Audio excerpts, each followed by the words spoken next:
दे में मत लगा। अच्छा ये बताइए क्या चीज है? गोबर। जोर से बोले बोला। गोबर। हाँ बहुत अच्छा गोबर। गोल बना दी, खूब गोल चिकन बना दी। हाँ और बताइए क्या चीज होगा ये? रसगुल्ला। क्या होगा जी? बनियांसी का और क्या बन गए? रसगुल्ला। तो दूल्हा मिल के खा जाएगा ना कर बोलोगे?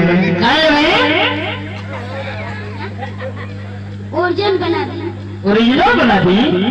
तू खाइबो ना। खाना मीठ लगी।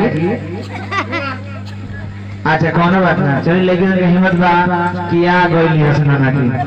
देखें पकौड़िया देख लो, खाए के दियो देना देख तैयार बा। हाँ अच्छा चलिए कहीं गाना बजा दी।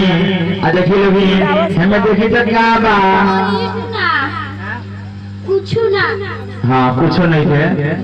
चलिए इनमें डाल दे रहे हैं। हाँ हाँ रो निकाल के खा जाए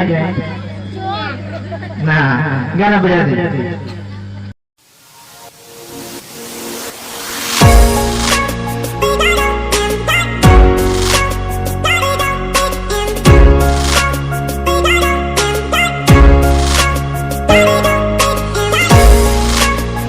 फूक दल नहीं पता, फूक मार दी है। ताली मार दे, ताली मार के गाना बजाएं।